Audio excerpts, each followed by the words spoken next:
हां.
नमस्कार, मी भूषण जानकीराम पाटील, राहणारा कदवाडी, तालुका चोपडा, जिल्हा जळगाव.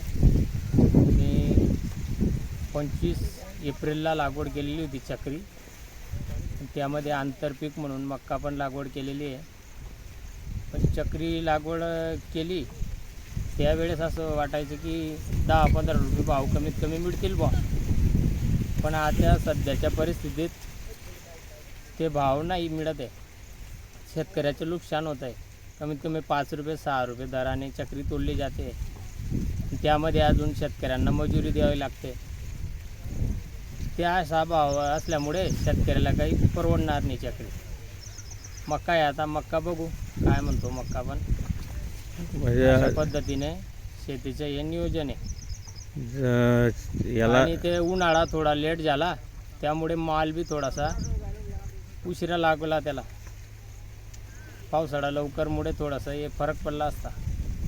हा जो चक्री जी आहे ते कुठे जाते, विक्री कुठं ही घ्यायची? चक्री ते बाहेर घेऊन जात आहे.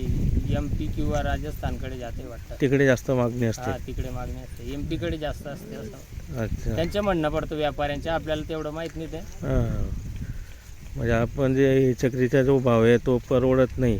नाही, 5-6 रुपये तर मुळीच परवडत नाही. मजुरी त्याच्यामध्ये मजुरी मजुरी आपल्याला द्यायची आहे. खर्च लागला असेल. खर्चला भरपूर आहे, खर्च लागला. निंदणी वगैरे. बरोबर.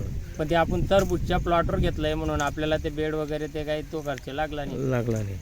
टरबूज काढून त्याच्यावर टाकून दिलंय आपण हे बरोबर.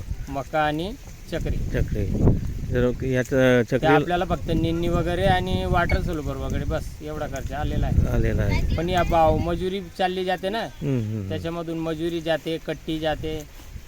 आणि असा भाव असला तर ते परवडत नाही. नाही.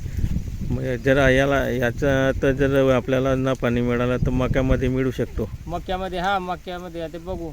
मक्याचे बी जरतरचा प्रश्न आहे तो. हां, म्हणजे आंतरपीक आपल्याला कुठल्या दोघांपैकी एक कुठलं तरी तारू शकतं असं. हा, कुठलं तरी एक, नाही तर मग दोघं मिळून थोडं थोडं अच्छा.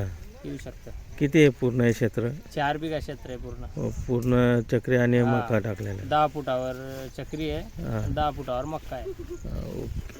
धन्यवाद.